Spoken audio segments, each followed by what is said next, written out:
Thank you very much, all. And on with the awards. And for those that are good at counting, and I'm just checking, I think we have 9. So we're on with them right now. So the first one is the Sustainable Infrastructure Grand Prize. And then for each of these awards to come, I will typically try and call up a sponsor or supporter or key partner that's been involved, as well as a member of the jury where we've got one present. So for this one, the Sustainable Infrastructure Grand Prize, could I please have Klaus Schmidt, who's the sponsor and the German Managing Director of Eiffage, and David Albertani, who's the Program Director of R20 and a representative of the jury.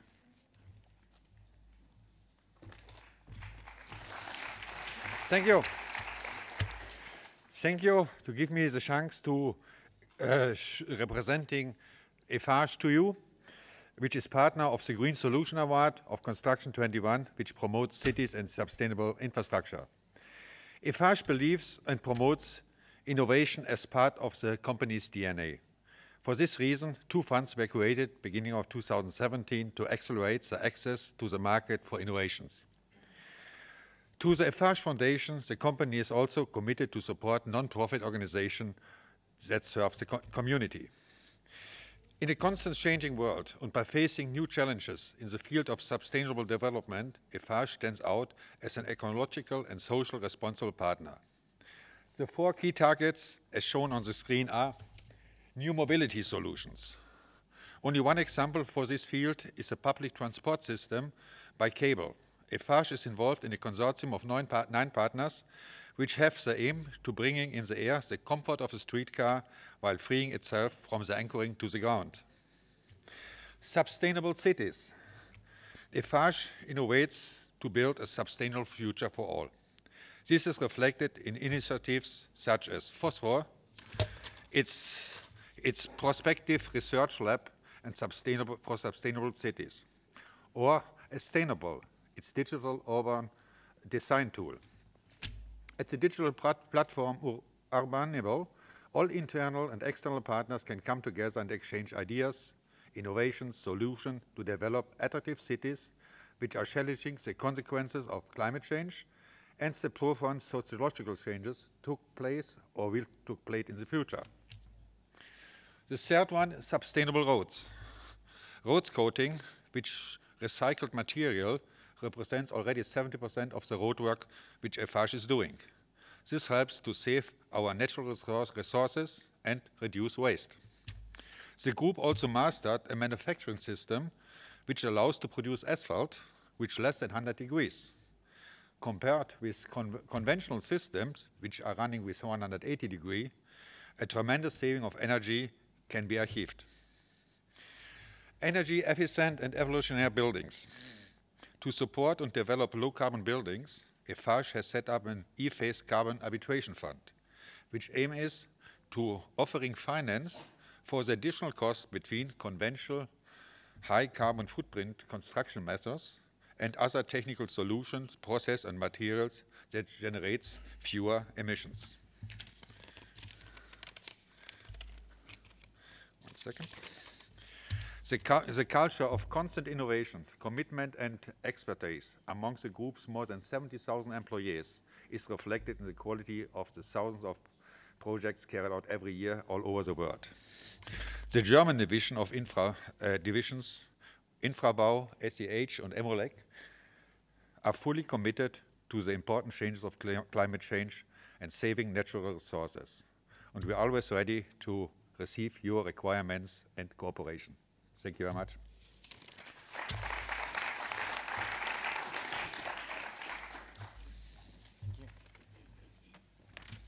Thank you, everyone.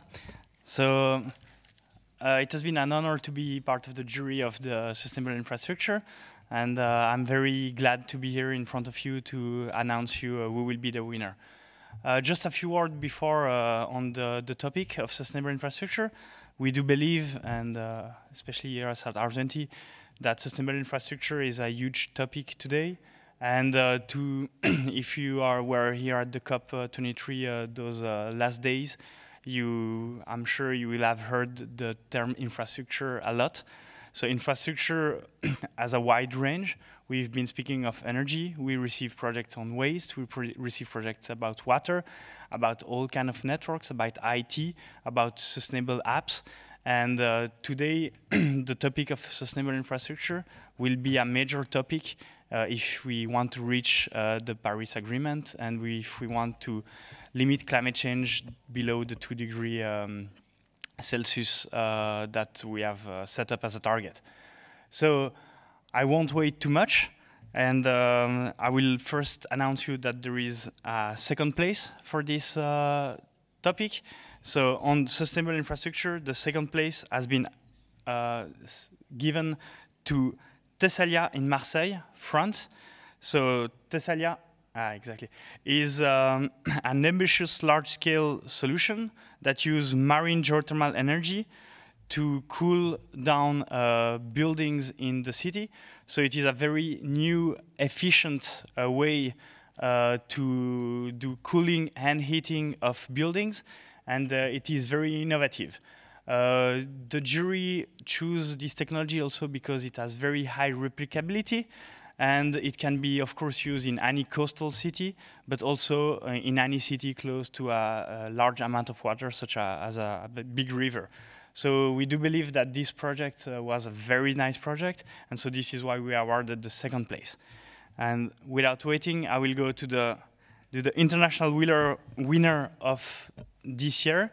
So for the Sustainable Infrastructure Grand Prize, the jury decided to provide the first prize to the Filtering Garden in Rio de Janeiro, Brazil.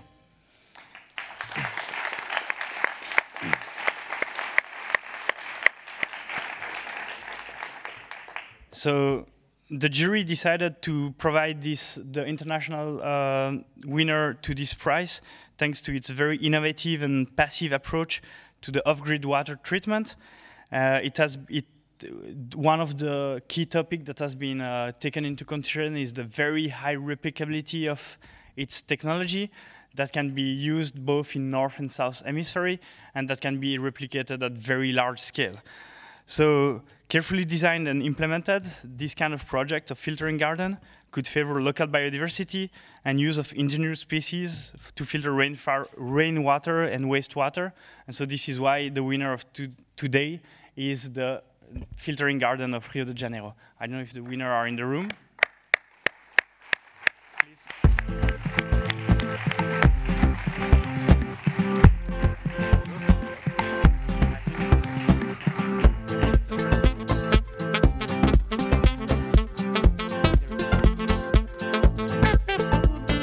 Para o projeto de tratamento aqui do Centro de Pesquisa da L'Oréal, a gente teve que levar em consideração a localização. O centro está dentro da ilha de Bom Jesus, que fica em frente da Baía de Guanabara.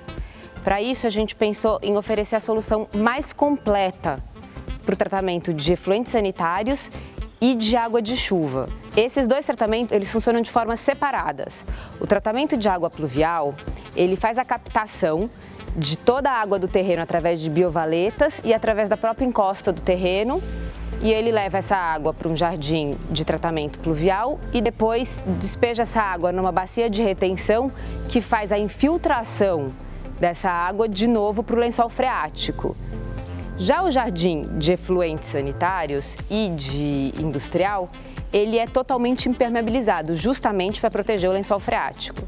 Esse tratamento ele começa num tanque de aeração que movimenta a matéria orgânica a fim de que não sedimente lodo e não gere nenhum odor. Esse efluente depois passa por um jardim vertical e na sequência por um jardim horizontal. Vai terminar numa lagoa de tratamento onde você faz o polimento e a devolução de oxigênio para a água. Essa água ela consegue depois ser totalmente reutilizada dentro do centro na forma de água para descargas, para lavagem de pisos e para irrigação do próprio jardim. O Centro de Pesquisa e Inovação da L'Oréal nasceu com o objetivo de estar na vanguarda do desenvolvimento, não só de seus produtos, mas também na gestão dos seus processos e os recursos naturais que nós utilizamos no prédio. Desde o início, nós buscamos certificações sustentáveis, que trouxesse as melhores soluções para a gestão dos recursos ambientais que utilizamos no prédio. Na questão da gestão de efluentes de água de chuva e efluentes industriais, nós trouxemos os jardins filtrantes, que nos mostra que é completamente possível a gente ter a questão de tratamento inteligente, gestão inteligente de recursos e a gestão ambiental juntas. Esse é o meu primeiro contato com esse tipo de solução. E é fantástico perceber como a natureza pode tratar a si mesma através desses efluentes. Esse jardim trouxe um novo olhar para dentro da L'Oréal de como nós podemos tratar o nosso efluente.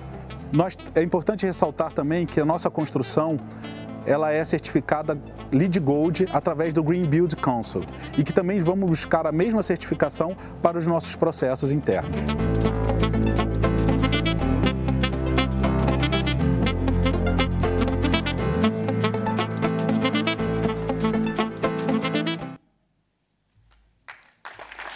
Great. So could we have the winning team up on stage? I think the second place are send their regrets. So it's just the winning team, please.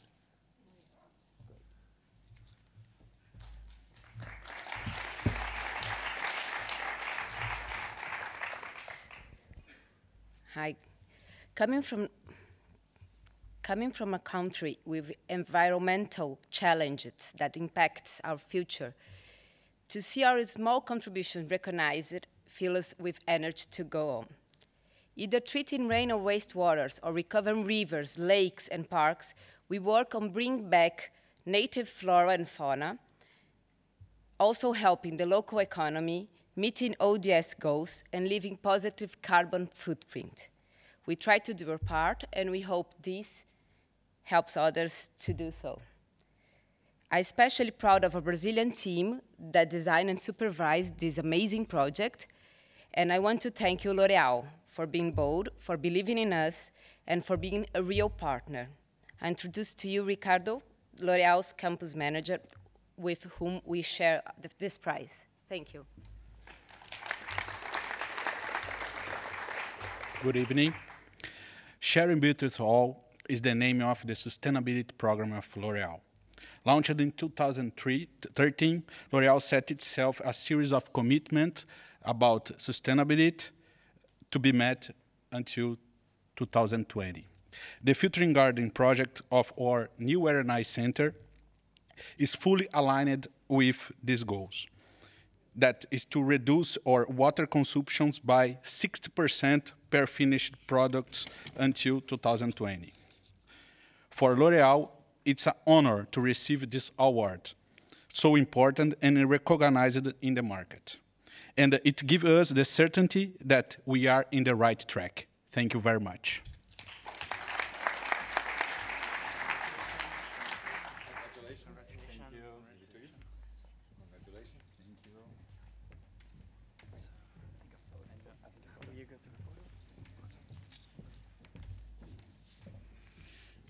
Great. And sharp eyes in the audience would have noticed a slight rule tweak there. I did check, and apparently Veronica's given me approval to approve to you that if it's still under 2 minutes total, you can sneak 2 in. That's a new rule, but they were 1 minute 45, so thank you to them. That was across the two of them. Fantastic. So as you can see, we can get some photos going on there, and we'll keep moving, because I'm sure a few of you might want to drink after this to celebrate or drown your sorrows. So the next one, the second prize, the Sustainable City Grand Prize. And for this one, I have most pleasure in inviting up to the stage Minister Jean-Luc Krug. He is the Minister of Budget, Finance, Energy, Climate and Airports for Wallonia and Belgium. It's a large business card. And Mrs. Miriam Bedino, representing the jury, and is also the media partner. She's a senior officer for the Low Carbon Cities team at ICLEI.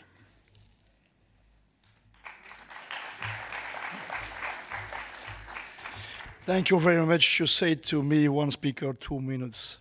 And everybody speak about climate change. I say to you one thing today, way of life change. And you see that with this prize. Thank you very much.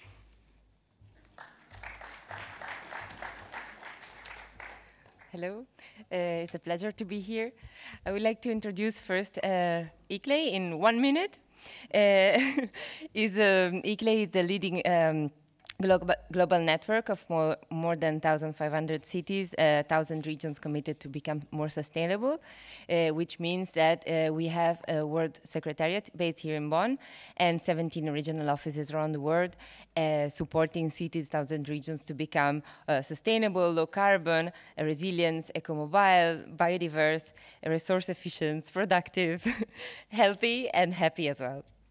And we cover over 25% of the global urban population around the world. We are proud to be media partner of the event and partner of the Global Alliance for Building and Construction that was mentioned before, bringing the perspective and contribution of local governments in the building and in construction sector, thanks to initiatives like the Building Efficiency Accelerator and so on, which involves local governments on the first row. I was personally in the jury, so I think I should go on. Okay. Sustainability in cities should start from district energy.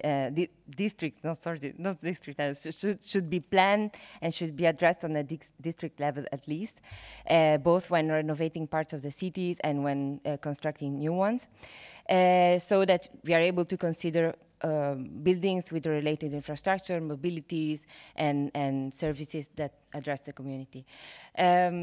This year's edition brought 7 finalists before the international jury, each addressing various issues of sustainable districts like urban densification, urban sprawl, eco-districts in rural areas, energy efficiency at the district scale, local energy grids, social interaction of mobility. So it was a very tough discussion, and the jury decided to reward 2 of these finalists.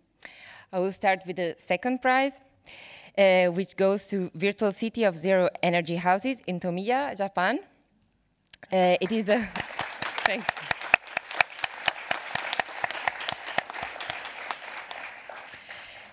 It is a completely scalable eco-district composed of smart zero energy buildings. And while it raises the questions of urban sprawl over urban densification, the jury really liked that because it proposes a solution in terms of energy, comfort, biodiversity, reduction of carbon emission, and seismic safety as well. So thank you.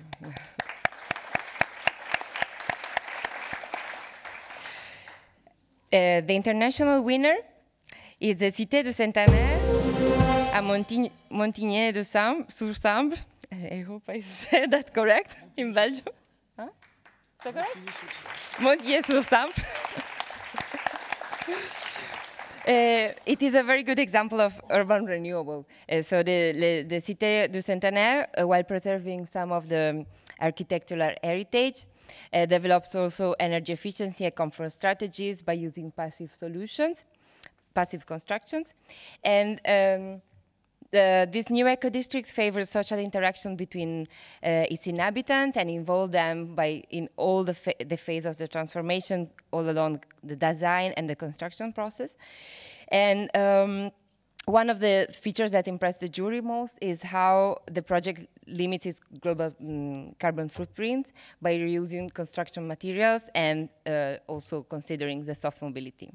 So thank you very much.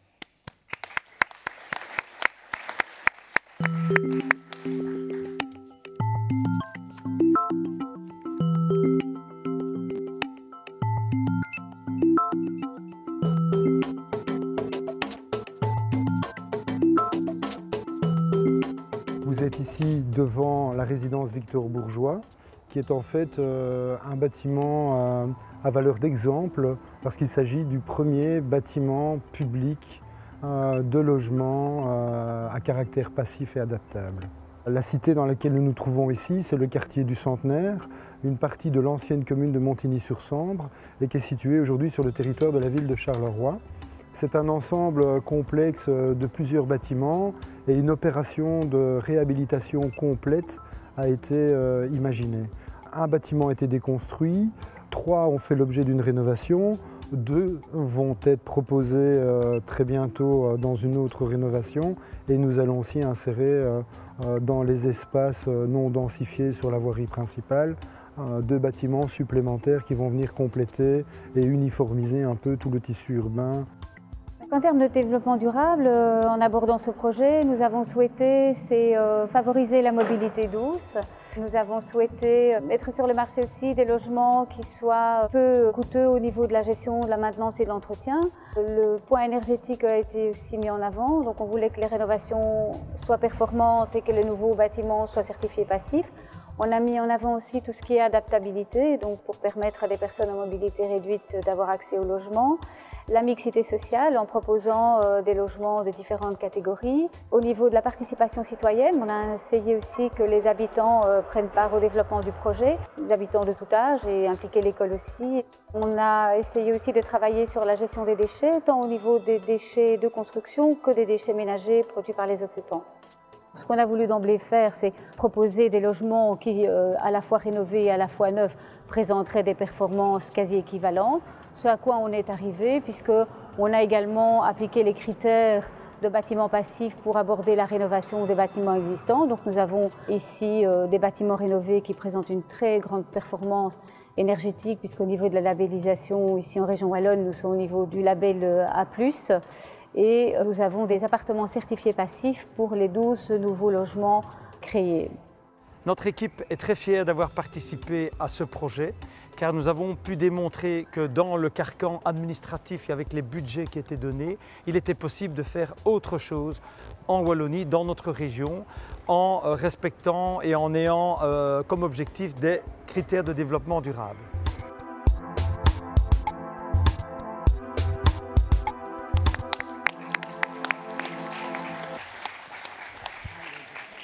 Excellent. And I think for this prize, we're lucky enough to have both the second prize and the first prize here. So first, if we could have our supporter, Mr. Crook, to hand the diplomas and have a photo with the virtual city of Zero Energy House, Japan.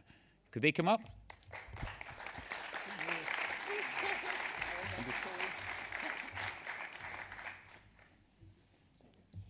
It's the diplomas. I think it's the paper, the diplomas. You ready? Yeah, this is it. Can somebody help?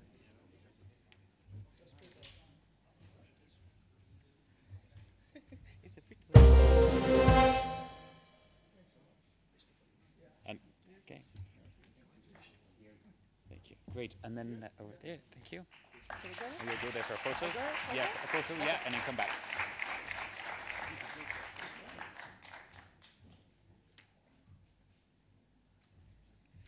Okay, great. And then while they're having their photo, if we could hear from, and again, the same rule applies in terms of the 2 minutes total if you really need to both speak, or one, doesn't matter to me. City de Centenaire from Belgium.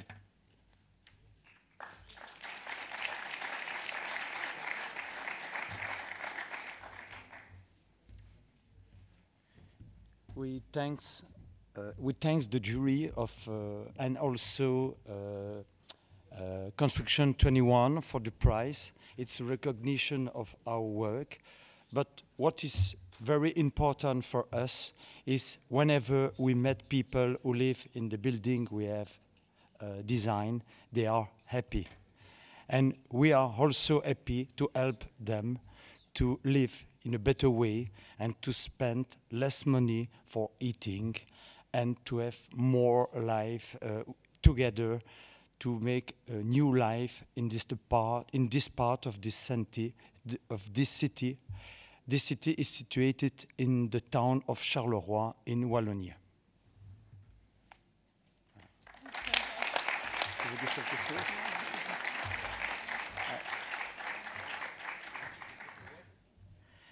I can also say it's a recognition of our work. It's 7 years we work to improve energy saving in building, to make passive building, and so we are very happy to have this prize. Thank you.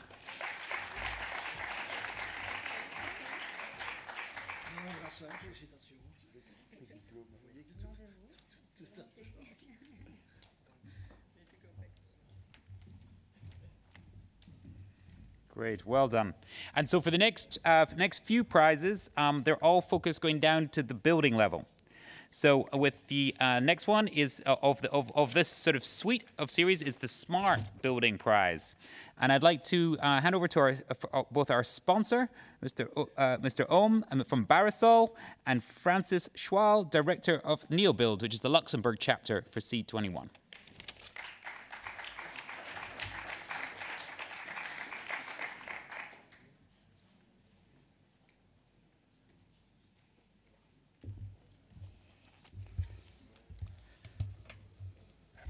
Good evening. We are very proud to have the chance to sponsor this public prize category, Smart Building, of the Green Solutions Award. Smart Building is an expression which corresponds with our company, Barisol, who is celebrating the 50th anniversary this year, in the construction of B for building, A for advanced, R for research, R for reliable, and E for innovate, and SOL for solutions. Barisol has been created in 1967. It's a world leader of stretched ceilings and presents in more than 100 countries through 1,200 distributors. We are happy to share our technology and our environmental innovations with architects and designers worldwide. Since 50 years, we design and make stretched ceilings for every type of buildings by using 20 times less raw material than a traditional ceiling system. We obtained in 2014 by the French label EPV the exchange of the French savoir-faire. We guarantee the exchange of our materials in terms of safety, health, and durability. All our ranges are certified French origin guarantee. Barisol is 100% recyclable, and the waste management allowed the creation and of a recycled range 10 for a better environment. Technical innovations and environmental protection established the DNA of our company 50 years ago. Our goal is to help architects, designers, and engineers to make beautiful projects with environmental friendly products.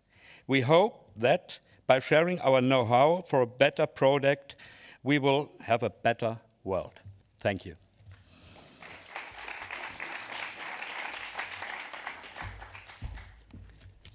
Good evening. What does smart building mean today? This was the center of the jury's debate of these categories. To the international jury, a smart building cannot be a sole addition of technologies on top of one another. It needs to be something more, to give our definition of intelligence in a building. The 5 finalists of the categories brought various and interesting answers to this question. The second place is Donggan Eco Park Holding in China.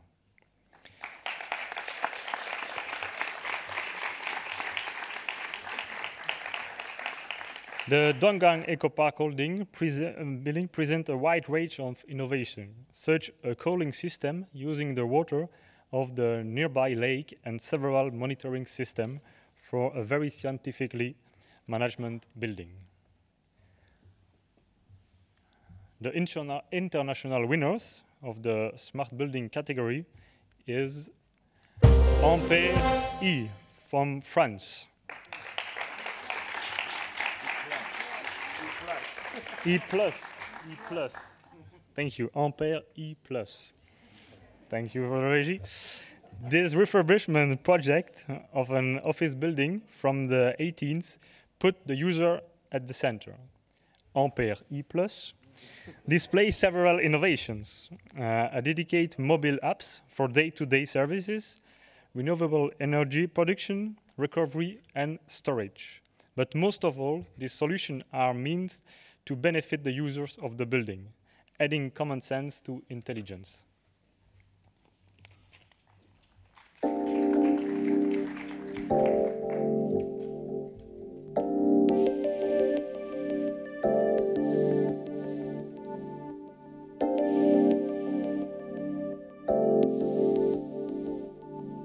L'immeuble Ampere E+, est un immeuble de 15 000 m² à Paris-La Défense, qui est un immeuble de bureau. Ce qui a motivé le projet de rénovation de ce bâtiment, c'était un pari un peu fou de transformer un immeuble des années 80 en un immeuble complètement en résonance aujourd'hui avec l'humain et les besoins d'une entreprise contemporaine. Dès le départ, ma vision du bâtiment consistait à mettre l'usager au cœur du projet. L'usager, c'est-à-dire en fait le collaborateur au quotidien qui allait travailler dans cet immeuble. Ça consistait à savoir comment, dans un environnement de gestion de projet tel qu'on est au début du XXIe siècle, il fallait réinventer l'espace de travail.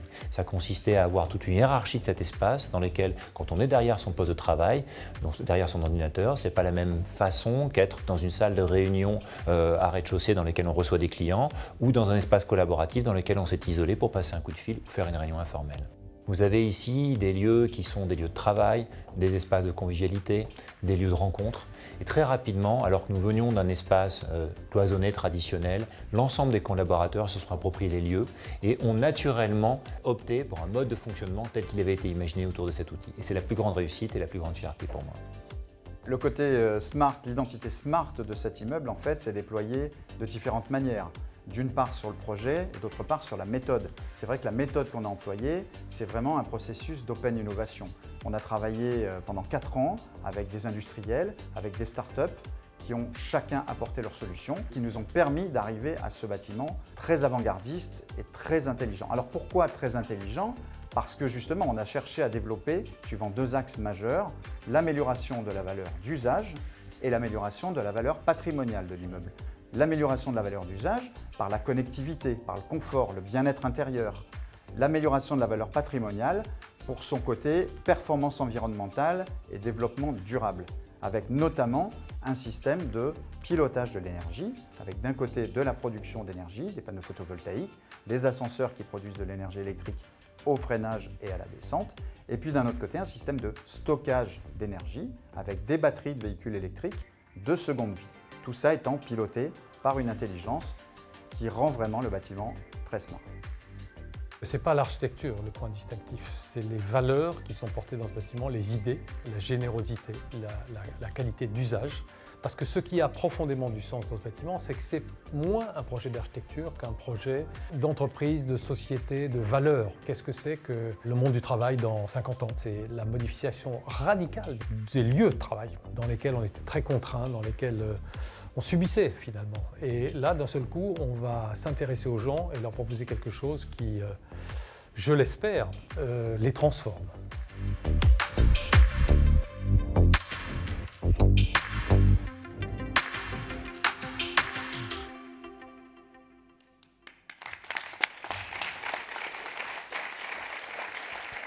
Great. So I think we've got just the winners here this evening. So Ampere E+, if you can come on stage to get your prize, and then on to the photos.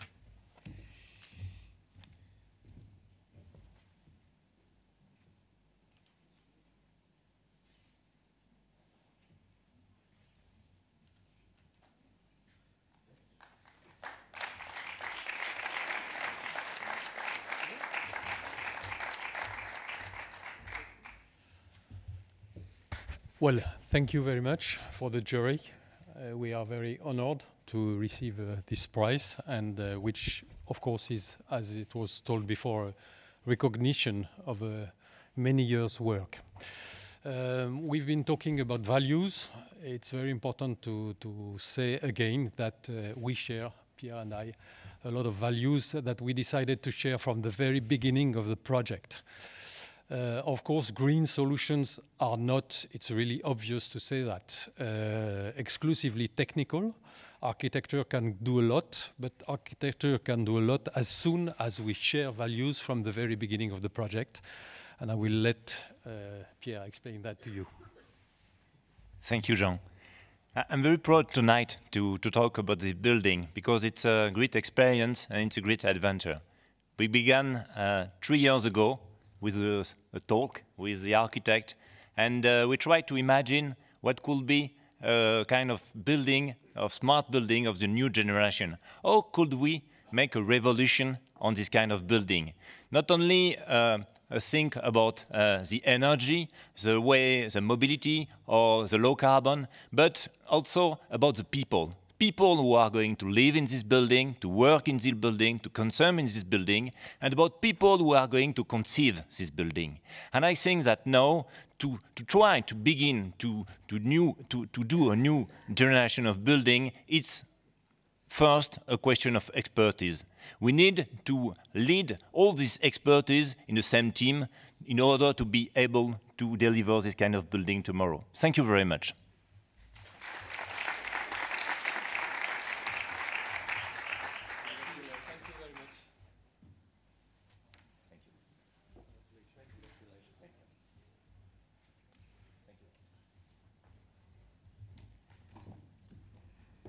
Great, thank you very much. And on to the next prize.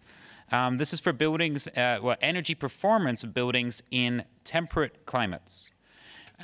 So for this one, please, if I could welcome up the sponsor and Director of Safety and Sustainable Development for Parex, Louis Engel, and André Lecomte. He's a member of the jury, but also an architect and winner of last year's award.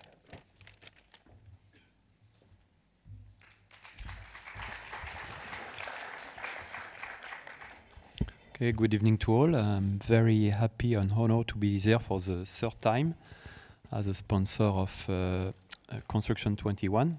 We start our relationships in Paris at the COP21. Some words about Parex. We are a major player in construction chemical, active in 3 fields. Facade protection and decoration, tile settle material, and waterproofing.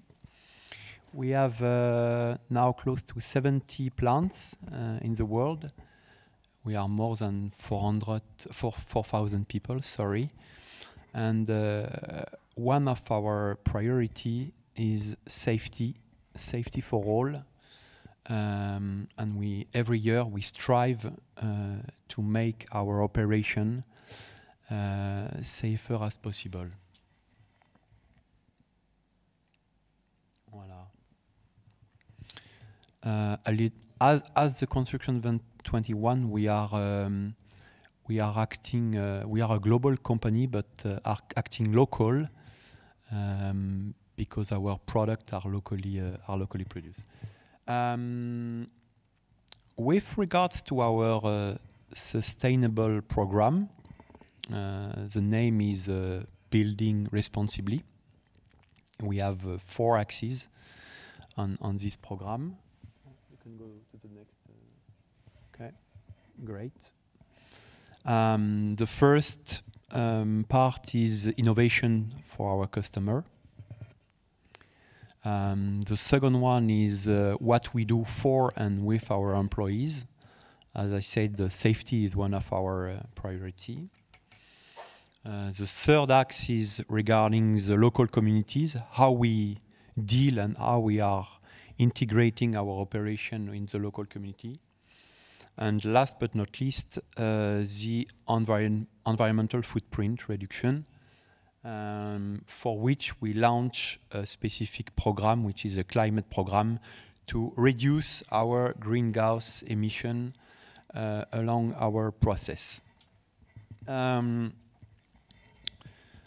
Again, we are very proud of supporting Construction 21 because we believe that the task of Construction 21, which is promoting the best solution for sustainable construction, fits very well with what we want to do at Parex. Voilà, I think we got it.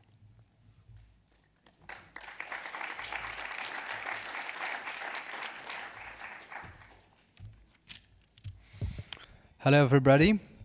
I'm very proud to be here today as a winner of the last year competition and to be today at the other side of the wall as a juror of the competition. So, tackling the issue of energy efficiency in buildings and the temperate climates, such is the focus of this category. The 10 finalists of this category displayed various interesting solutions in energy production and in energy sobriety and in their approach. Yet we didn't see many refurbishment projects in this category that usually attract them, so I hope that the next year there will be some. The main focus of the jury for their final decision was replicability of the solution at a time when the energy transition needs to be massified. So for the third place, the project is the Villa Urellana, Spain. Congratulations.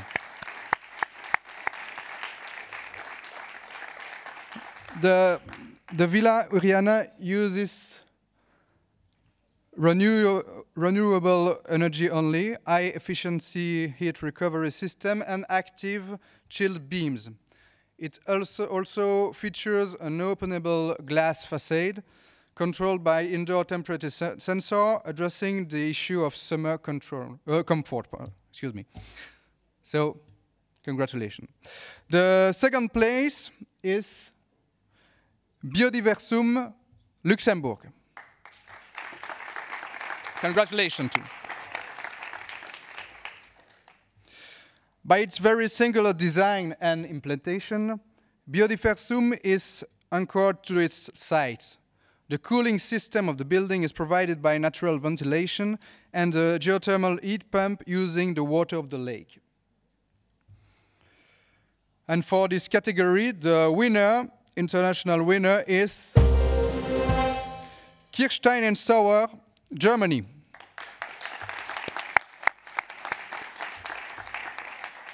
So this building, hosting both a supermarket and offices, combines mature technologies for a very high level of energy efficiency at low cost, while providing high resilience and reliability.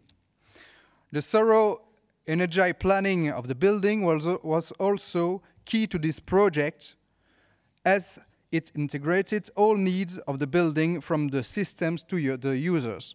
So, congratulations.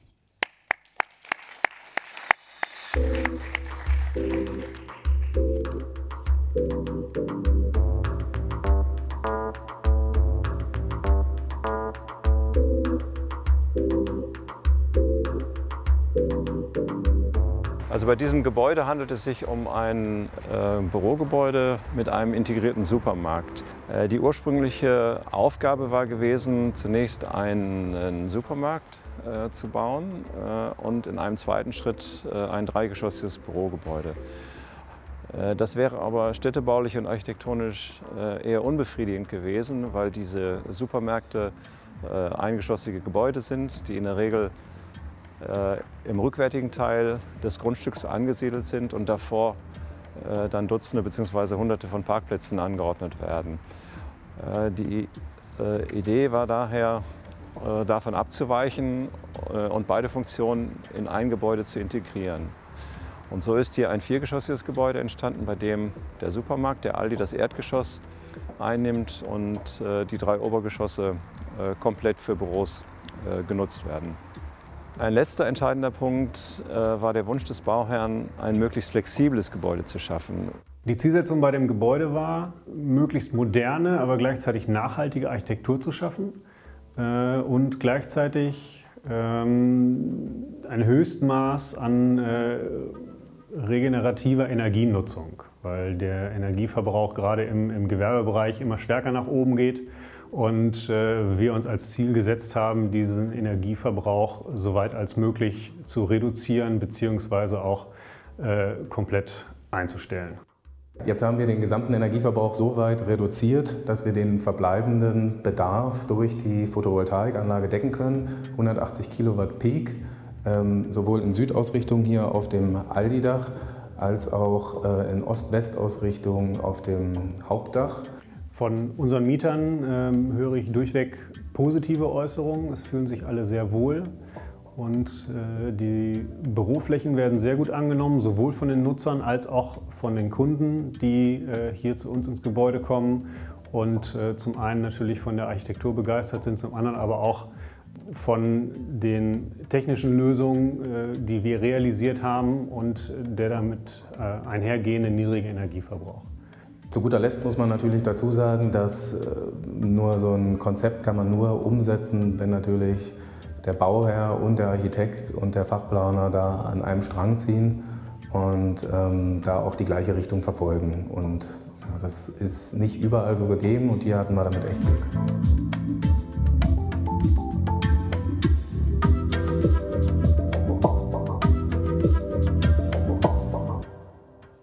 Great. So as before, if we could have, I believe we've got the Luxembourg team here in second place. Is that right? So great. If you could come up. And if you can collect your diplomas and get your photo taken, and then as you're going off to get your photo taken, we'll get the winners up to say a few words.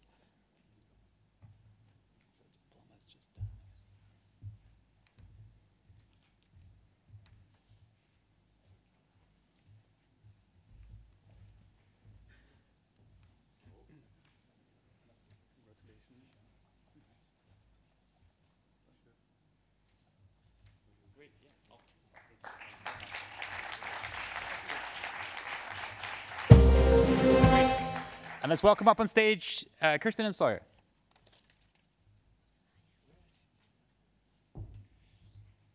Hello. Good evening, everyone. Thank you very much for this prize. Thank you for to the jury for recognizing the value and the quality of this building. Because actually, and you may have seen it in the video, this building is nothing special.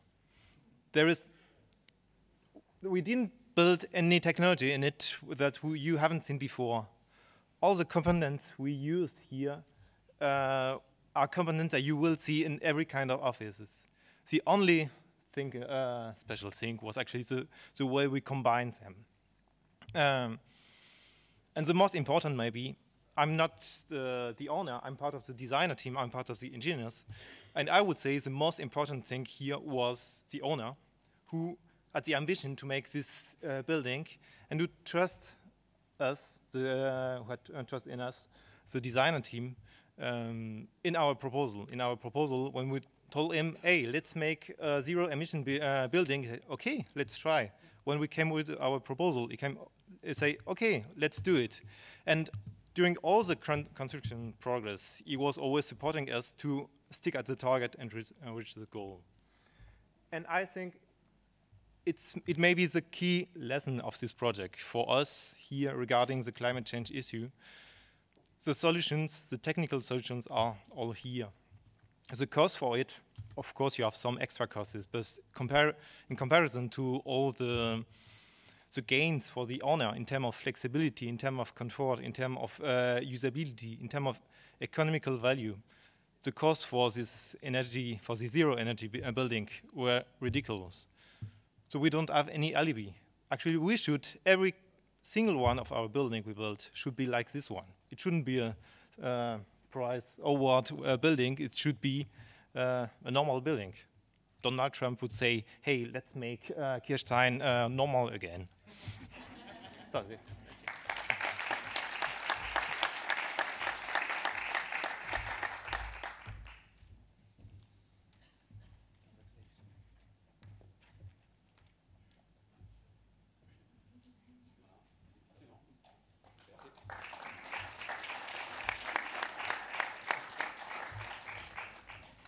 Excellent.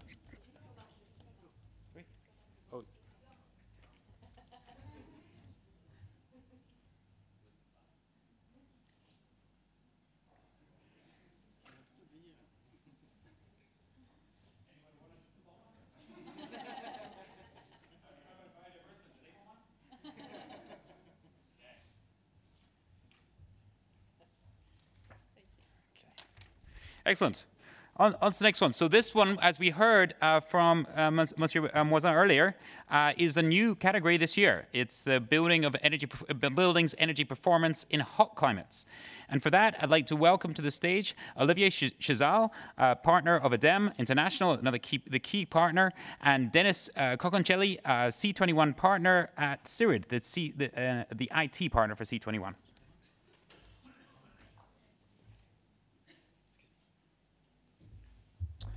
Oh. Good evening, everyone. So I'm Olivier Chazal. I'm working for the International Affair in the ADEM. ADEM is the French Energy and Environment Agency. And we are very glad to be the partner of Construction 21 and especially to this prize because the construction in hot climate will be also a big issue for climate change. In the next few years, inside the tropical region, the effect of climate change will be very, very serious due to the higher temperature or the rise of the seashore. So we want to make this prize because the tropical issues are very, very important. Not only for tropical islands, but also for hot climates in Africa, especially. So ADEM is very, very interesting to follow this subject because this region will be very impacted by climate change. Thank you very much.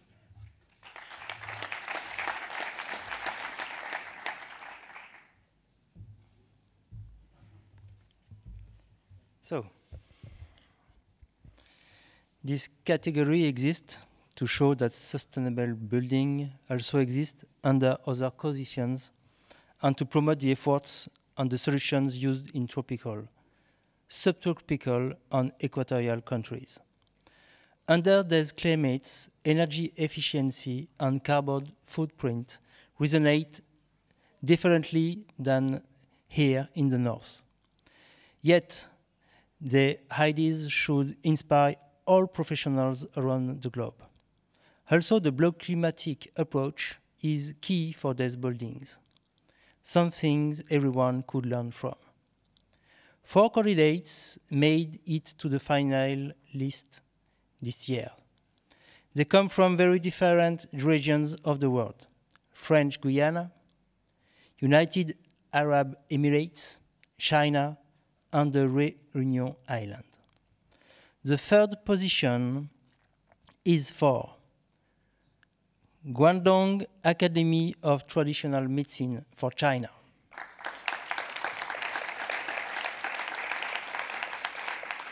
Here, bioclimatic architecture has been the key focus to avoid the need for any active heating or cooling system.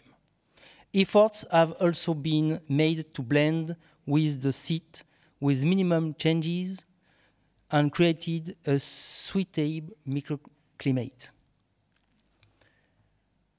The second position is for IME-YEPI-CASE, France.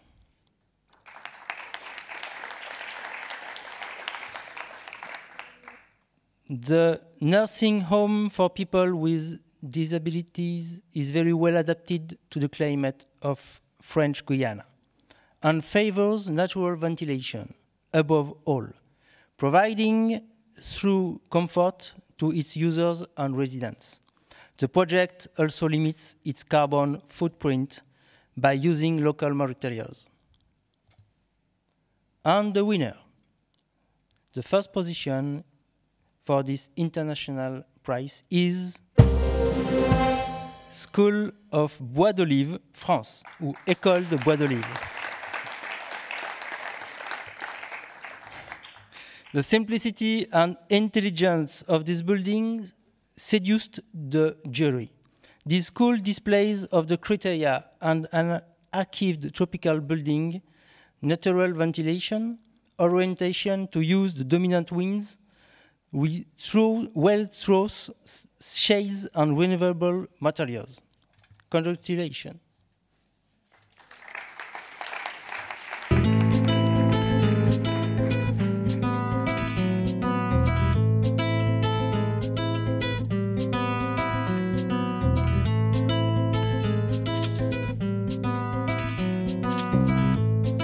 sommes ici dans l'école Bois d'Olive, qui a été baptisée école Aimé Césaire, sur la commune de Saint-Pierre, située sur l'île de la Réunion. Et pour nous, construire une école, c'est un acte important, parce que c'est le premier bâtiment public et institutionnel que les enfants vont rencontrer dans leur vie. Donc c'est pour ça qu'on s'attache à faire des bâtiments de qualité, avec des espaces ludiques, des espaces aussi un peu atypiques. On a cherché à travers cette construction à faire un bâtiment bioclimatique adapté spécifiquement aux contraintes du climat des bas de l'île de la Réunion, principalement en s'attachant à protéger les constructions de toutes les contraintes climatiques, c'est-à-dire aussi bien le soleil que la pluie. Souvent, la Réunion, la problématique, c'est que les enfants sont exposés pendant de longues heures au soleil. C'est pour ça que la cour des maternelles est protégée par des grands préaux, des grandes pergolas. On a fait exprès d'agrandir en fait toutes ces surfaces couvertes pour garantir de grandes zones ombragées. En termes de développement durable, on a avant tout cherché à avoir un bilan carbone faible en développant un bâtiment en ossature sèche, en utilisant principalement du bois. La seule partie qui a été construite en béton, c'est le réfectoire et la cuisine. On a aussi essayé de développer des stratégies par rapport aux problématiques de pluviométrie très importantes qu'on peut rencontrer dans l'île, notamment en utilisant des matériaux drainants, en essayant d'éviter d'imperméabiliser les surfaces. Pour la cour, par exemple, on a utilisé des bétons drainants et aussi beaucoup de gazon synthétique qui nous évite d'imperméabiliser toutes ces zones. On a essayé aussi de développer une stratégie de ventilation traversante efficace en orientant correctement les bâtiments par rapport au vent dominant, mais aussi en travaillant sur des salles de faible largeur avec de fortes porosités des façades munies d'ouvrants type jalousie qui permettent de réguler la ventilation au sein des locaux. On a aussi essayé de mettre en place des toitures végétalisées pour 3 choses. La première, c'est au niveau du traitement des eaux pluviales, parce que ça nous permet de temporiser les eaux au moment des fortes pluies d'orage. Ça permet aussi d'isoler les toitures terrasses. Et ça permet aussi au niveau de l'îlot urbain d'éviter les phénomènes de chaleur des toitures qui rayonnent pour l'ensemble des autres bâtiments qui se retrouvent aux alentours. Pour nous, ce bâtiment il se définit par un seul élément, c'est cette grande toiture parasol qui vient protéger l'ensemble de l'école. Ce qui était aussi très important pour nous, c'est l'accroche urbaine de ce bâtiment au sein de ce quartier. Il faut savoir que ce quartier s'inscrit dans un programme de renouvellement urbain. Cet équipement est un peu la première pierre. Pour nous, c'était très important de réussir cette intégration dans le quartier et de réussir cette ouverture de l'école vers son environnement proche.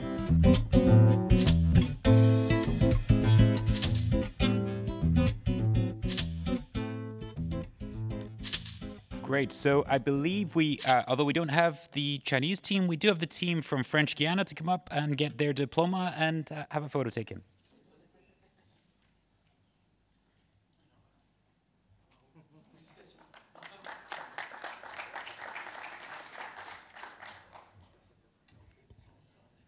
Excellent. And now let's welcome on stage the winner from Arena.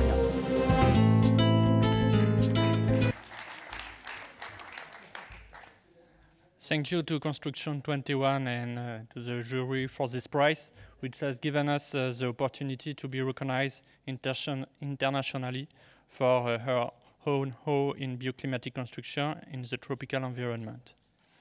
Indeed, it's not always easy to communicate about your work when you live in a small pebble lost in the middle of Indian Ocean.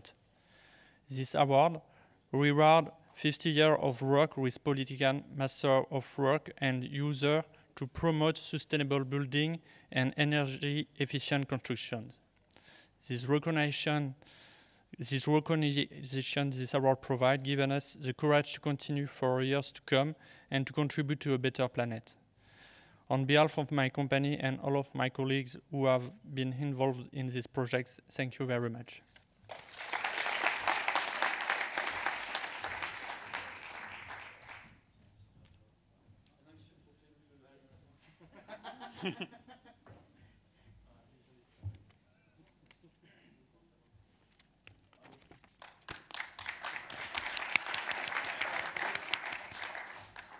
Great. So we're well past halfway now. That's 5 out of 9 for those that are keeping count. So thank you very much for your attention on all the others so far. That's been great. Everyone keeping to the rules also on the time. So thank you. The next prize, the low carbon building prize. So while the first two that we had on the buildings was almost focused more on the envelope and the systems view. This one is more directly in a sort of total low carbon view, including the embedded energy that created the building, as well as high performance. So this is the Low Carbon Building Prize, as I said. And to welcome on stage now, the sponsor for this one is the head of sustainability, the vice president of BNPP Real Estate Germany, Hermann Hoster, and Idris Katharda of CNOF, and he's the media partner and a member of the jury.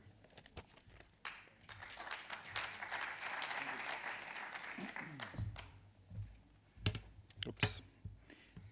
Thank you very much. Construction 21 is a great initiative that highlights exemplary solutions in sustainability with the objective of anticipating and facing the climate change challenges.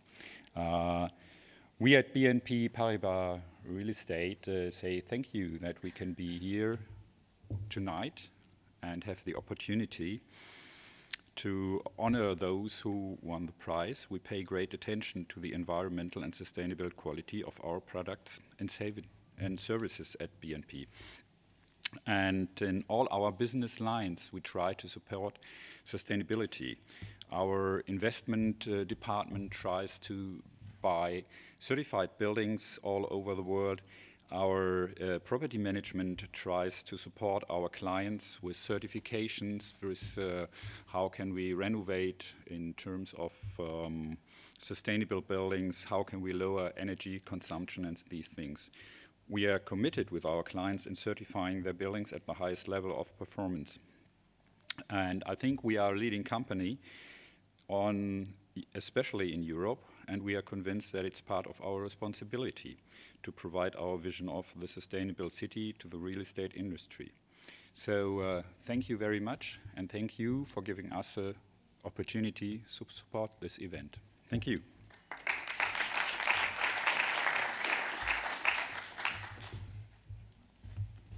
Good evening, ladies and gentlemen. So I'm Idris Katharda. I'm representing today the French Engineering Federation, CNOV, and also the Green Building Council for France, Association HQE. I'm very proud to be here this evening to present the result for this category. So in which there are 8 finalists who are competing for the award. The jury wanted to make this statement. Lowering carbon emissions in buildings is achievable with both frugal or very elaborated solutions. The popularity of this category shows that low carbon has become a real concern in buildings, either for contractors, designers, and builders. And this has been shown in several cases before. So, for the second position coming, and I have to congratulate them because I already know them. It's the student residence 42 here in Bonn, Germany.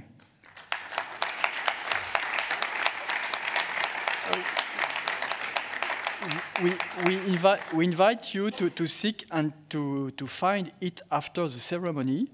It's really a fascinating building, and I have visited it last week, so I can tell you that that's worth it. And in this building, the performance is attained by the use of a strong, very strong commitment to sustainability, to find the best envelopes, and also by developing a bio-based solutions, energy efficiency, renewable energies, and also with a very inclusive approach. So I think that you have a picture of the building here. And now I'm very pleased to announce that the winner of this international category is Maison des Yvelines, but not in France, in Senegal.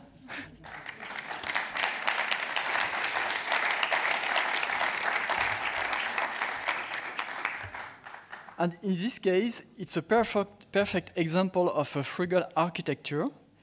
Using a revisited traditional technique, the Nubian vote, and we mentioned this technique last week in GABC meetings in Bonn, with locally produced mud bricks and earth-based mortars.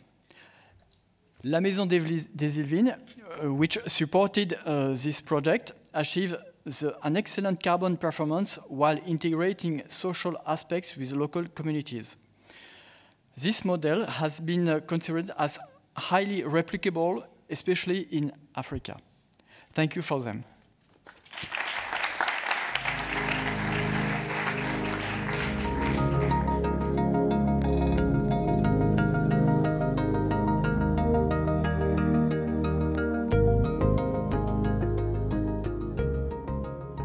La Maison des Yvelines, c'est donc d'abord un bâtiment bas carbone. Un bâtiment construit avec des matériaux locaux, circuits courts, matériaux à faible empreinte et dont la ressource n'est absolument pas menacée, principalement la pierre, la terre. Ces techniques de construction permettent la réutilisation des matériaux quasiment dans leur intégralité à terme, et là aussi, en termes d'empreinte, on a un atout important. Le concept de haute nubienne permet un confort thermique passif important, intéressant, qui lui-même permet de réduire les besoins énergétiques pour de la ventilation, de la climatisation. Ceci est particulièrement important dans ces climats extrêmement chauds. Ce bâtiment, taille importante, a aussi, à l'échelle régionale, permis l'intégration d'entreprises, d'artisans et la transmission d'un savoir-faire. C'est une étape très importante pour une duplication de ces techniques constructives. Donc l'entreprise locale a mis aussi à disposition du chantier ces équipes donc, qui sont complétées avec les équipes de maçons nubiens. Ce projet m'a permis de travailler avec un architecte. J'ai aussi un chantier école pour moi et pour mes ouvriers que j'ai transmis mon savoir-faire à une vingtaine d'ouvriers. De manière plus large, je dirais que c'est aussi un bâtiment communautaire qui va être visité, qui va être utilisé, et que c'est un lieu de sensibilisation des populations, des usagers, des décideurs politiques, de sensibilisation autour de l'importance de l'évolution des questions de construction, de l'adaptation des questions de construction. Aujourd'hui, l'impératif, c'est l'implication des États, des ministères, des collectivités territoriales, des bailleurs multilatéraux et bilatéraux des États sur les questions environnementales, sur les questions d'adaptation et d'atténuation au changement climatique, sur les questions de savoir-faire, de formation professionnelle dans la filière de l'habitat adapté et sur le programme de la voûte nubienne.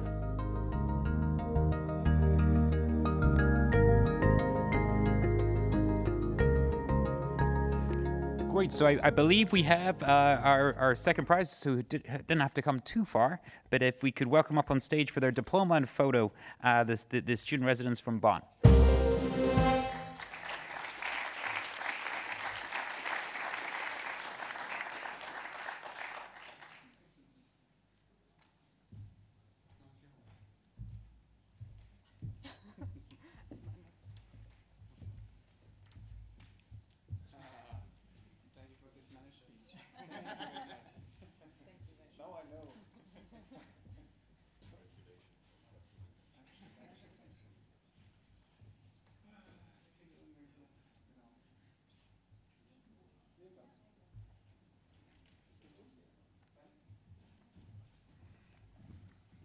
Thank you very much. And up to say a few words, the teams from Senegal.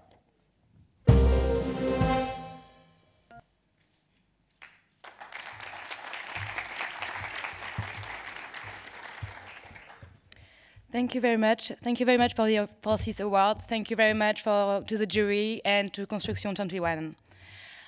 This building, which is one of the 2,500 buildings that have been built in West Africa, is one of the first in this region of Senegal.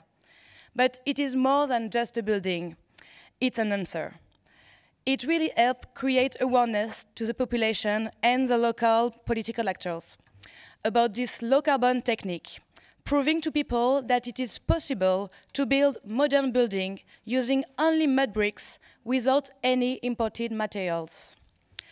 As this technique is unknown in West Africa, people really didn't believe that it was possible to build such building. So during the construction process, people went from very different villages, from different cities to visit the building sites. And when they saw the construction, when they saw that the vaulted roof was made without any kind of formwork, they were shocked. And they were even more surprised when it was finished, because they see that not only did it resisted to the rainy season, but also that it didn't look like an old mud bricks building. We had the same testimony from another client in Senegal. All his neighbors thought that he was crazy to build such building. And they saw that he was being completely mad when he decided to build a second floor without cement, without steel. And when the building was finished, they entered the house and they really enjoyed the thermal comfort of the building. And now this guy is saying that he never has so many friends as since he has this house. This is why exemplary buildings like La Maison des Yvelines really contribute to disseminate the Nubian vault concept. Since the end of the construction, we are constantly receiving demands from clients who want to build their own house and from apprentices who want to learn the technique. So receiving this award proved that low-tech and low-carbon building technique really represent a solution for the future. It brings improved living conditions for people, it answers the issue of climate change, and it is a source of growth for underserved communities. Thank you very much.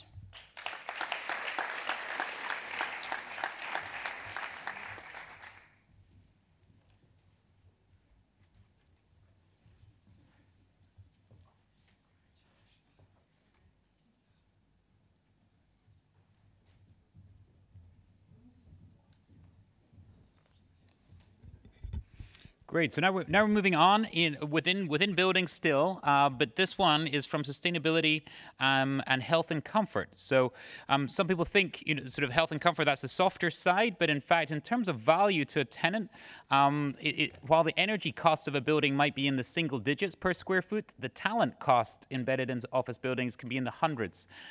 So to prove to everybody that this is a 2x2 matrix and there is a top right-hand quadrant of sustainable and healthy and comfortable, this is the prize for them.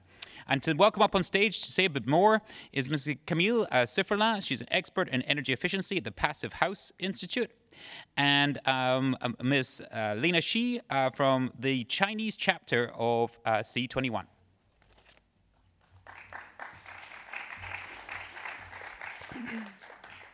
Thank you very much for this opportunity.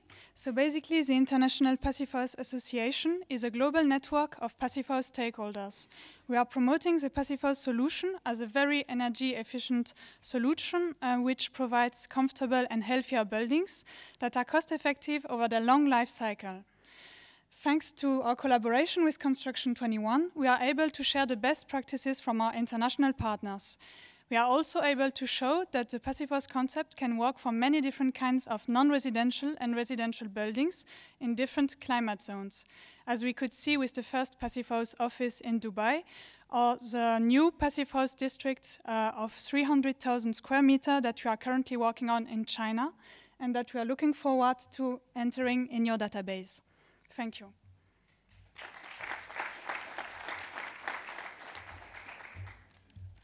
Good evening, and I come from China Academy of Building Research. It's my second time to attend this ceremony, and I think it's my pleasure to have a chance to announce the Health and Comfort Project winner. Designing and producing sustainable buildings is crucial in the fighting against the climate change. However, for these buildings to be adopted by their inhabitants and users, well-being is just as important. By well-being, we mean health and comfort. The green solution was dedicated a category to that aspect of green buildings, and we show different trends emerging. A growing care for acoustic comfort, where we increase some approaches of the health notion, new technologies to ensure indoors air quality or original ways to provide high quality drink water. Over the 9 finalists in the international jury decided to reward 3 candidates. Coming the third one, Brock Environmental Center, Virginia Beach in the United States. Congratulations. This living building challenge certified building interested the jury for its global approach. It heavily includes health, comfort, and happiness. Numerous solutions were implemented to reach these goals. Biophilia, indoor space, outdoor space, national ventilations, maximization of daylight income.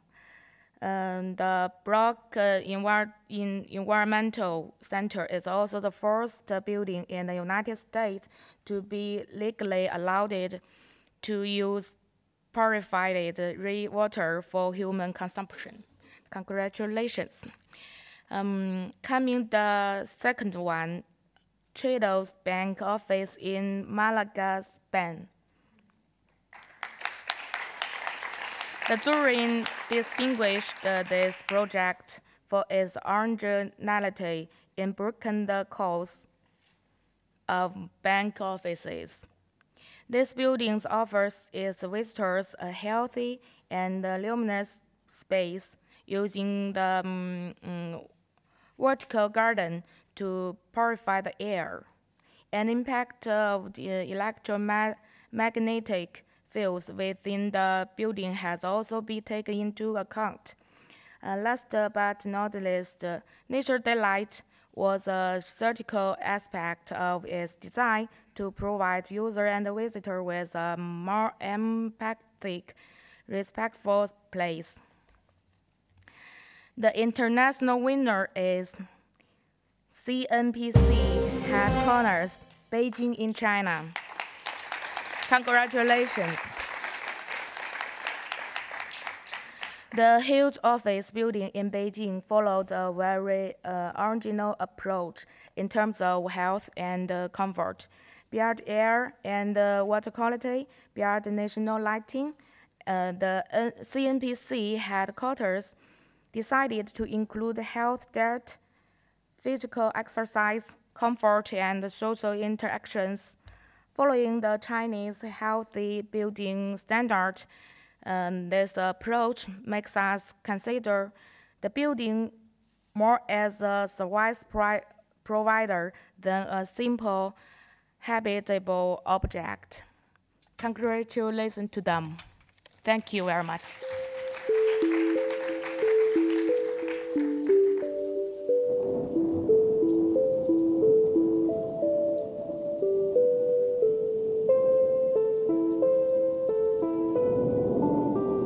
中国石油大厦位于北京市东城区东二环交通商务区，是一座集日常办公、生产指挥、餐饮、康体等于一体的大型多功能综合性建筑。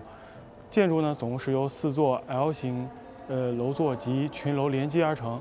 我们大厦建筑规模面积总共是20万平米，地上14.5万，地下5.5万，建筑高度是90米。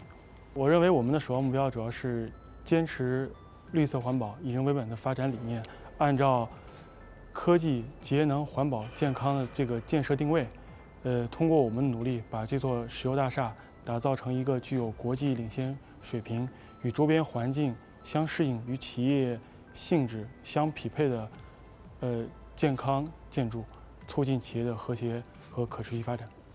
第一个方面就是努力消除我们这个建筑与周边自然环境的一些不利的因素，把对周边环境的危害降到最低，提高能源使用效率。然后第二个方面，我认为是我们尊重健康，关爱员工。对于与员工息息相关的空气、水、饮食等因素，我们提供了一整套适宜的解决方案，提高了员工的这个幸福指数。石油大厦空气处理技术采用的是合理的气流组织和正负压调节。大厦所有的特殊房间采用独立的通风管道来向外排风，例如吸烟室、卫生间、厨房等这些功能区域，都是需要独立的单独排风排出室外，与办公区域的空气互补交叉。通过收集室外的雨水、空调的冷凝水，还有包括厨房的用水、浴室的洗澡水等一些的中水，然后通过加药的方式，把中水系统中的杂质、细微颗粒物去除掉，返还于石油大厦外部的洁厕冲洗，还有例如一些的绿化灌溉等。大厦直饮水通过多功能的介质净化装置，可将水中的钠、镁等金属离子完全去除掉，通过独立的单独管道送至各楼层的直饮水机，为驻厦人员提供健康的饮用水。石油大厦所有的餐饮系，所有的菜系、菜品，包括蔬菜、食物，在上餐桌之前都要通过我们石油大厦的检测，每道菜都有它的检测，它的农药残留、它的病菌等等一系列的，我们都需要留样。大厦8层设有2座乒乓球、羽毛球馆，1座瑜伽馆，20层设有1座篮球场和2层设置一个南北贯穿的一个步行长街，可以为驻厦员工提供多元化的运动选择。大厦地下2层设有600人报告厅，报告厅内可提供多元化的。石油大厦有2个展厅，展厅内部陈列着一些石油以前运用的工具，包括石油是怎么来的，这样呢可以提供外来访客去充分的了解我们石油的一些文化，也同时丰富了石油内部人员的业余生活。反馈的话，其实从一点就能看出来，就是当我们室外空气质量不达标的情况下，我们驻厦的用户是愿意在我们这些共享空间还有我们的运动场馆去运动。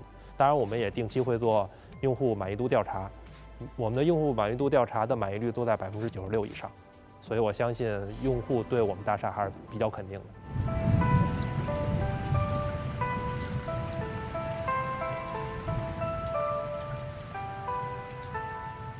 Great. So, while I don't think the U.S. team made it, we do have the Spanish team to accept their diploma and have a photo.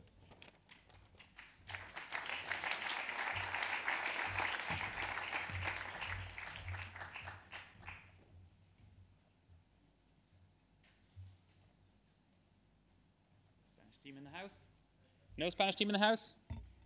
They didn't know that they were. If they'd waited till reward 7, they would have got there. Okay, if we can then instead welcome the winner up on the stage, the Chinese example, CNPC headquarters.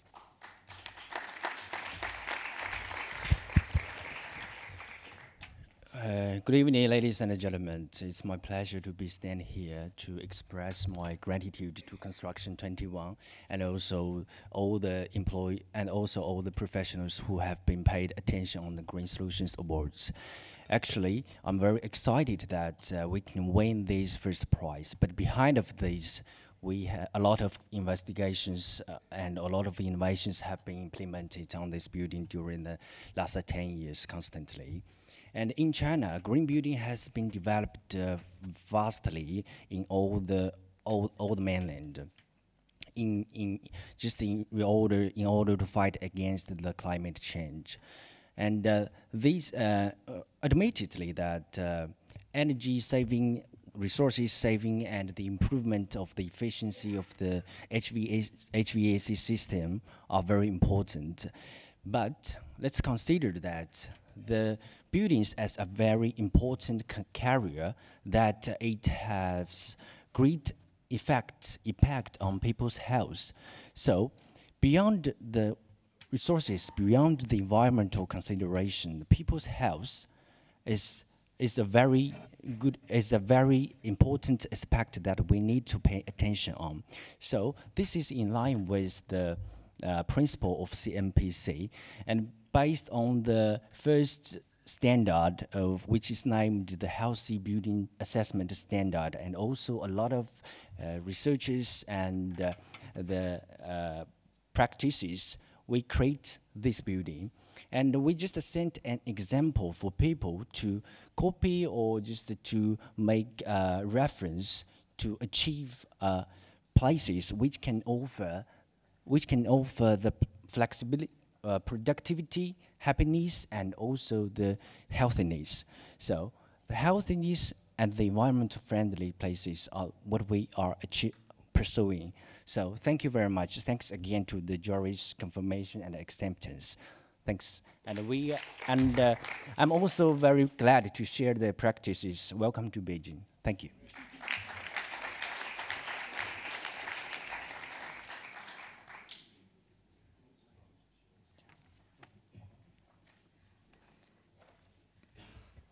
Great. So just 2 awards left now. These are for buildings that have excelled across more than one category. So we've just got these two left, one on renovation and one on construction. And as you can see, as I'm chatting here, the nice black boxes which will fit your awards for the winners are going to be at the back, so you can pick them up at the end and take it safely back to where you came from.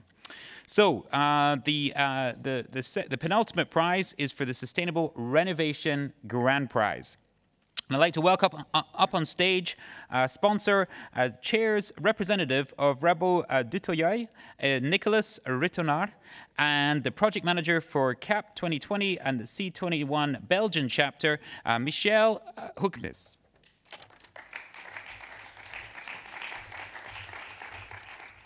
Thank you. Rabo Dutoyay was founded in 1920, and as an independent group in real estate and construction, it currently counts among the 10 biggest actors of the sector in France. We developed through the years multiple skills, gaining almost full control of the chain of the real estate chain of value. As an international group, Rabo Dutoyay is present in France, Belgium, Poland, and Germany, where we are active since now 6 years, and we founded this year our local company, Erdebau Projekt GmbH in Berlin. Our strategic issues are articulated around 6 major issues: alternative construction, digitalization, following the trends, expansion into the international market, eco-design, refurbishment, and renovation. You understand well that the last 3 axes interest us particularly for this evening, and that's why Rabo Dutoyay support the Green Solutions Award and is the sponsor of the International Sustainable Renovation Award. Indeed, we think that the renovation market is particularly promising due to an aging housing stock, but that also need a strong expertise that must sometimes be conducted in already occupied sites. Coupled with eco-design, you find yourself facing one of the major challenges for worldwide cities. And to succeed in this ambitious task, we also need to work together all around the world and bring the best of our expertise.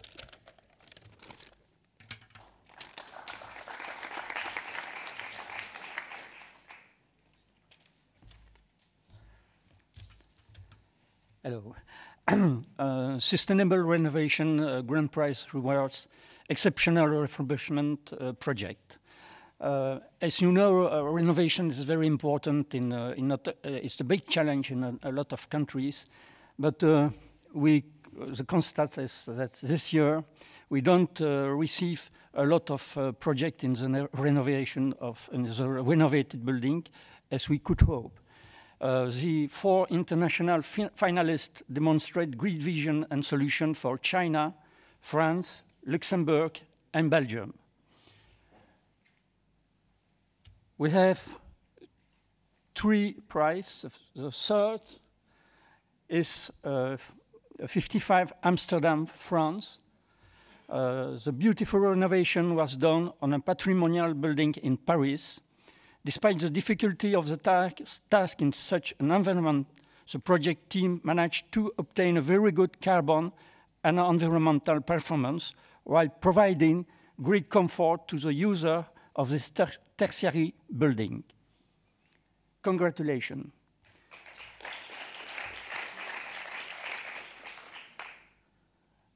The second is Hangzhou Airport, China. Renovating the terminal of an airport is an enormous challenge. In the airport of Shanghai, however, this project reaches great energy performance and offers high-quality indoor air, a real concern in China. This project could inspire future refurbishment in other airports. So congratulations for this Chinese project.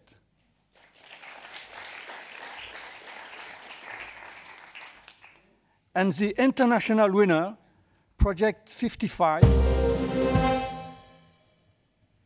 in Belgium, highly replicable in Belgium, Project 55 reflects the vision of a green building by its designer and owners. This renovation includes so many aspects in one building: energy efficiency, health, comfort, low carbon, renewable energies, flexibility, biodiversity, soft mobility were also taken into account. Congratulations for this Belgian project.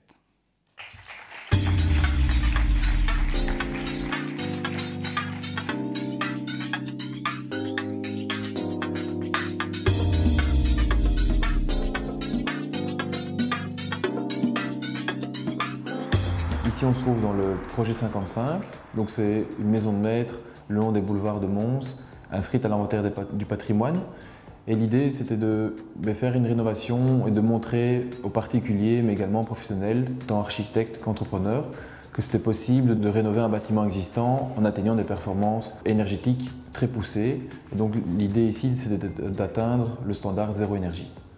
On a donc traité l'aspect énergétique, isolation de la façade avant par l'intérieur, car celle-ci est inscrite à l'inventaire du patrimoine, isolation par l'extérieur des façades arrière. On a pu créer de nouvelles structures bois isolées en cellulose avec un enduit surisolant supplémentaire.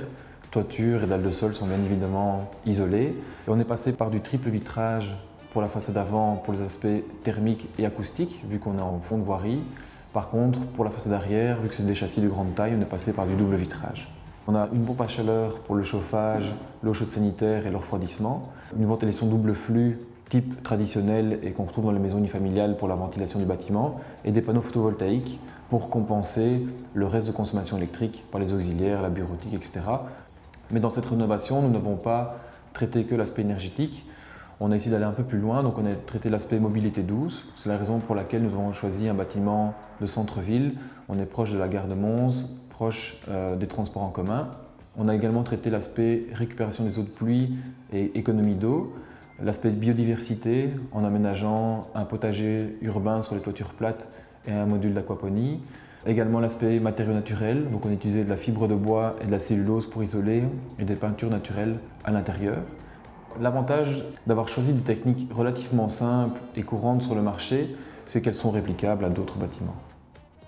Un aspect important du bâtiment, c'était la flexibilité et l'adaptabilité du bâtiment par la suite.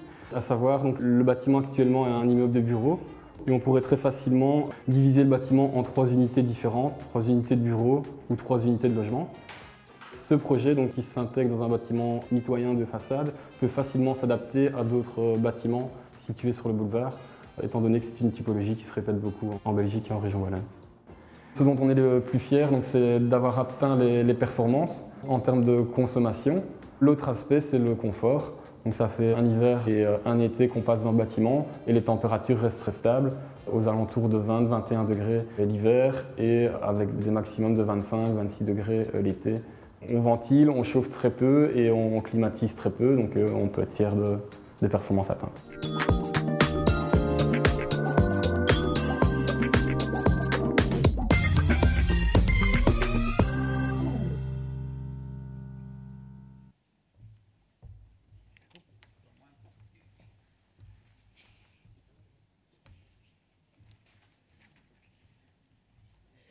Okay, so I think we have the runner-up with us. Is that right? They could step up? No? Just the winners then. Project 55, please come up.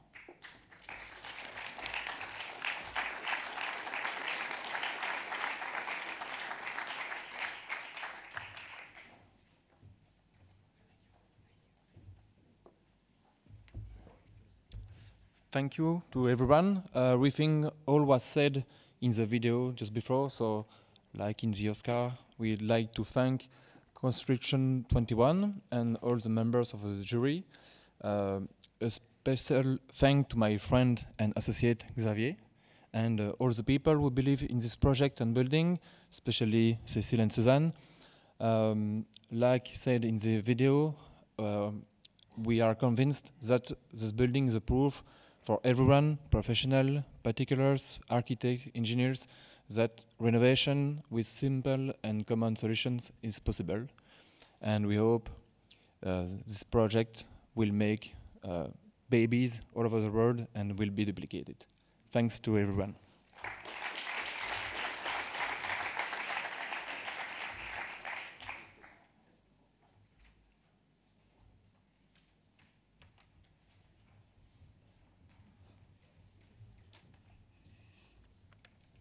Okay, great. Just one more prize. This is the Sustainable New Construction Grand Prize.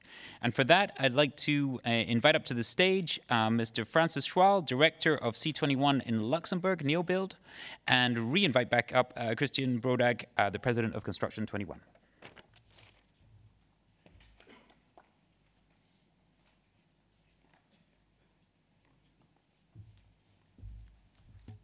We are late, so I will be very short.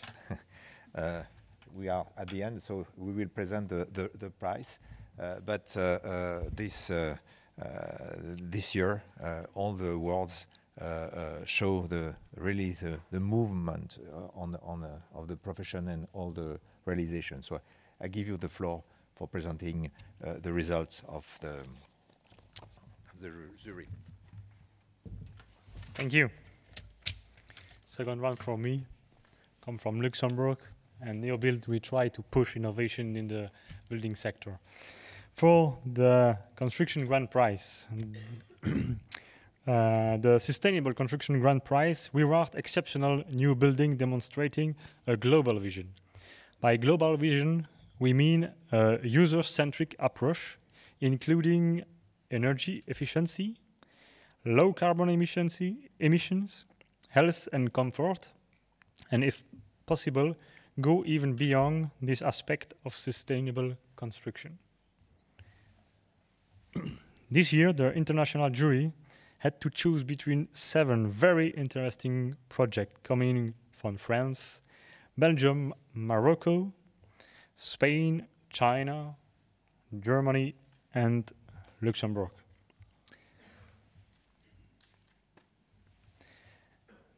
Coming third is the Research Center for Giant Panda in China.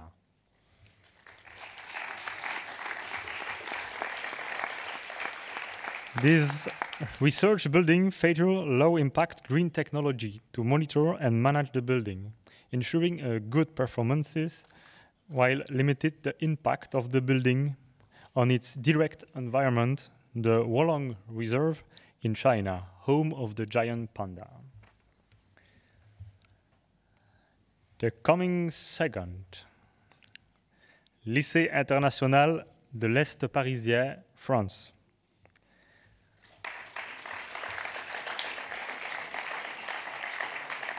This high school is distinguished for its great technical qualities, along with its consideration for its users, teachers, students, and administrative staff, and the usage.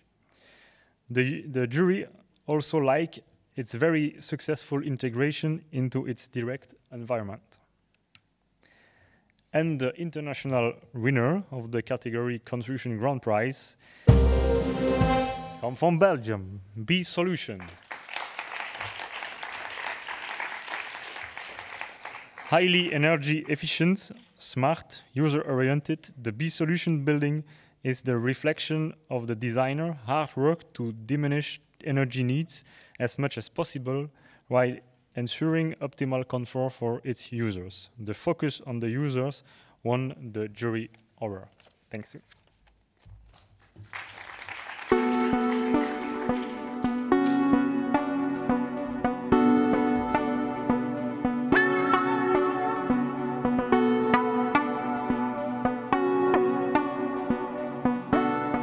Nous sommes en Belgique, dans la Wallonie, au sud-ouest de Namur. Et donc le bâtiment B-Solutions, en tant que bâtiment zéro énergie et bâtiment certifié, est un bâtiment démonstratif dans lequel on peut recevoir les clients et leur montrer le savoir-faire que nous pouvons réaliser. C'est un bâtiment qui est certifié passif, c'est un bâtiment qui est certifié BREEAM et qui produit localement son énergie renouvelable grâce aux pans de toiture avec les panneaux solaires photovoltaïques. Donc, le bâtiment B-Solutions est un bâtiment qui est compact, un bâtiment qui s'est adapté à son environnement, donc avec des parties qui sont semi-enterrées pour profiter d'une isolation naturelle du sol, mais également un bâtiment qui a une architecture typée afin de protéger le bâtiment des rayons solaires. Donc c'est d'abord un geste architectural avec des doigts en lamellé collé qui débordent la toiture pour se protéger du soleil, et ensuite la technique vient prendre le relais avec les différentes jalousies qui descendent et qui s'orientent en fonction de la course du soleil sur l'année. Donc c'est un bâtiment qui est intelligent, c'est un bâtiment qui est géré à l'aide d'une GTC, à l'aide d'un outil qui va gérer les différents organes techniques du bâtiment. On va contrôler l'alarme incendie, on va contrôler la production d'électricité des panneaux solaires photovoltaïques, on va contrôler toute la partie de production de l'eau de pluie dans les différentes citernes, et ensuite toutes des choses un petit peu plus techniques sur les consommations, sur la répartition de l'électricité que l'on fait entre les différents niveaux. Le bâtiment n'a pas de chauffage à proprement parler. C'est un bâtiment qui est régulé via une pompe à chaleur qui produit soit du chaud, soit du froid. Cette pompe à chaleur est alimentée avec les panneaux photovoltaïques. Et cette chaleur ou ce froid est distribué via les gaines de ventilation du bâtiment.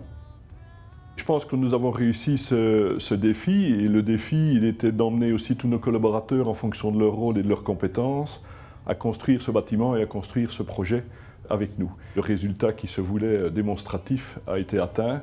Chaque collaborateur y a apporté sa pierre à l'édifice en fonction de son rôle et de la technique qui est la sienne. Il y a plusieurs leçons à tirer de cette expérience. Le développement durable, c'est une vision long terme. C'est une notion qui n'est pas encore ancrée, je dirais, de façon prenante chez la majorité de nos clients. Et donc le défi quotidien, c'est de leur montrer que le développement durable n'est pas un coût, mais une vision qu'il faut adopter et dont le retour sur investissement est beaucoup plus long qu'une rentabilité ou un retour financier. Et donc c'est ce que nos collaborateurs s'efforcent de démontrer dans les projets, je dirais, le bien fondé.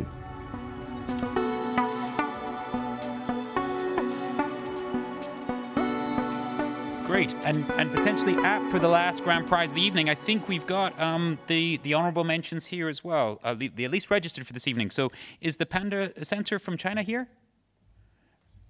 Yes, great, come on up.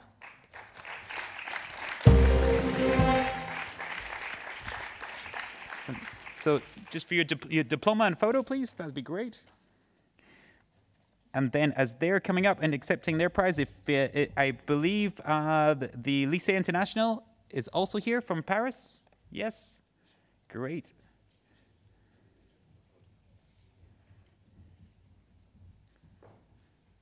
It's the first time we've had a queue, a traffic jam this evening.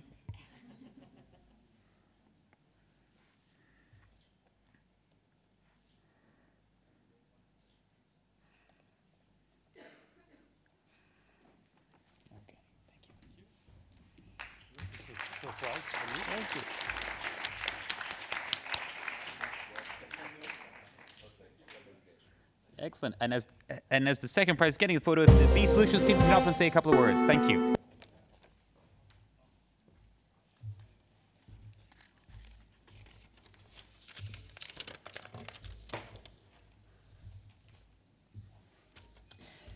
So, I'm very proud to receive this award. It confirms we've made the good choices about future and about corporate values. Because as architects and engineers, advices given to our customers were also the same to build this or an office on the same way. Story of our building started 10 years ago, and but today our building is not only a workspace, it's a case study, it's a prototype for some other studies, it's an added value for the company, and a strong identity for the staff. But this path was not easy. A combination of zero energy and BREEAM certifications was a big challenge, with some administrative part to deal with it. But finally, the best gift we receive each day is not only a low energy consumption, it's a satisfaction to be part in the sustainability change. Thank you.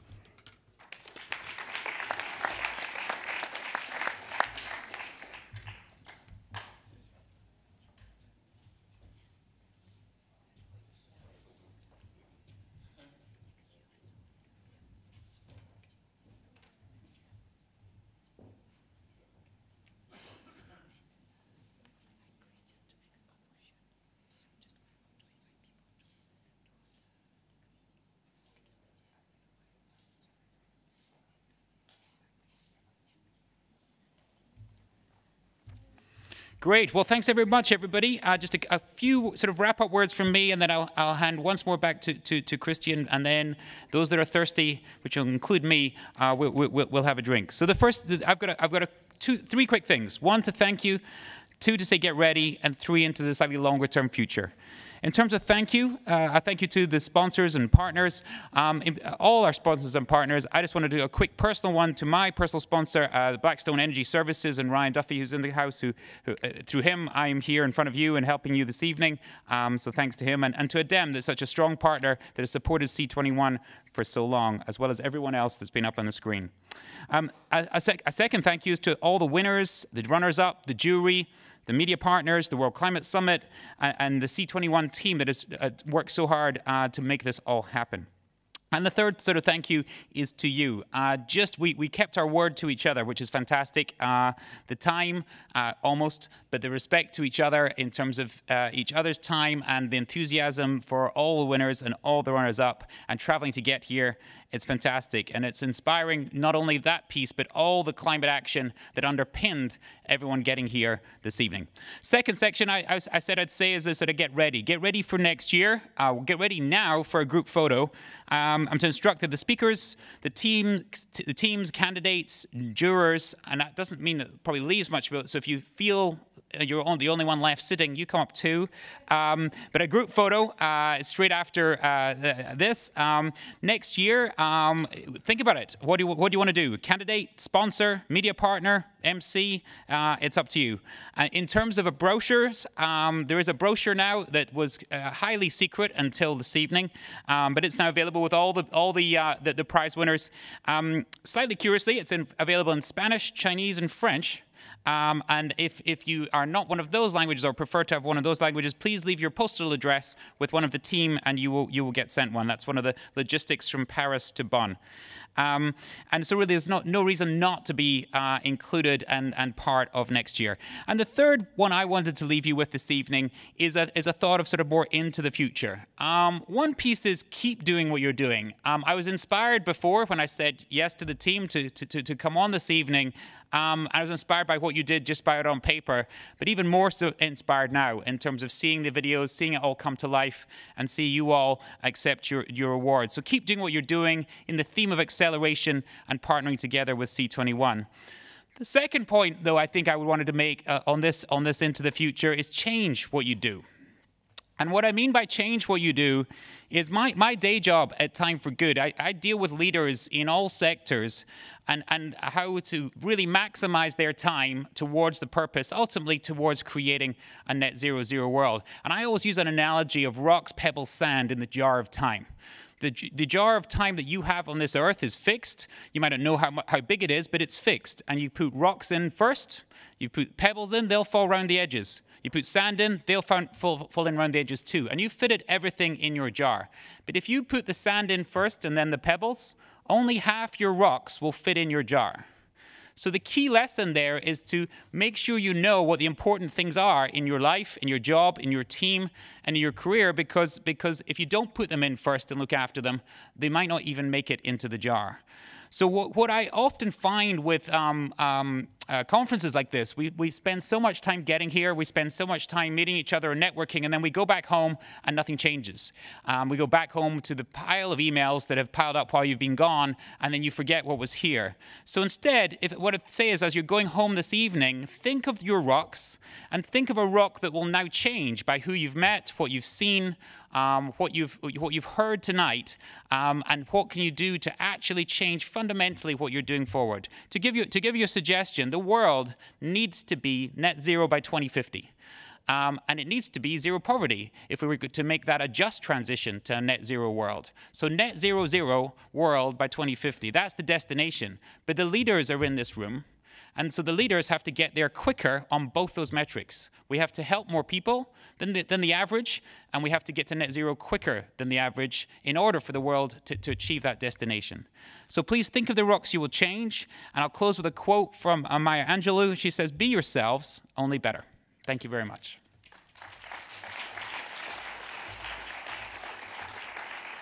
Thank you. To the end, first, international airport from Shanghai, they didn't come to get their diploma. I don't know exactly where is the diploma, but come for the photo. So come please, and we can applaud you.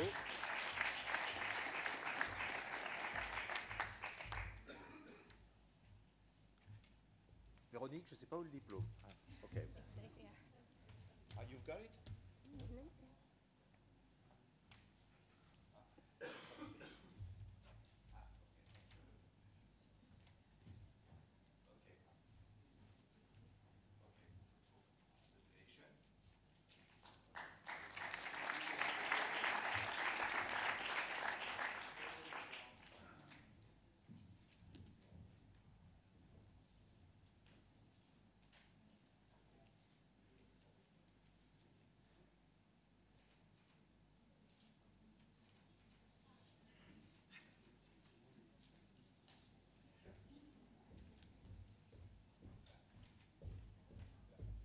So thank you. So we are at the end of this meeting. I must congratulate, of course, the winners, but also all the candidates. And you can find details on all the projects on Construction 21, because it was very short, but you have much more information on the site. So to finish, I want to thank Sylvain Bosquet and Alexa Robin, the team. And I asked the team of Construction 21, and Sylvain is at the keyboard. It's the usual position of Sylvain. So thank you. Of course, thank to Véronique Pack, but she's busy there, but you have seen her. I want also to thank Vincent Gilfaux, which has made the photos, but he is also the developer of the platform. So it's he has developed all the platform himself. So congratulations. And of course, I want to thank and to congratulate Peter Boyd, which has made a very brilliant and very efficient presentation. Thank you. So we will then have to share a glass and we can make networking. But before, we ask all the winners to come to the stage, and that we can make a global photo. And then the jury and, of course, all who participate to the system.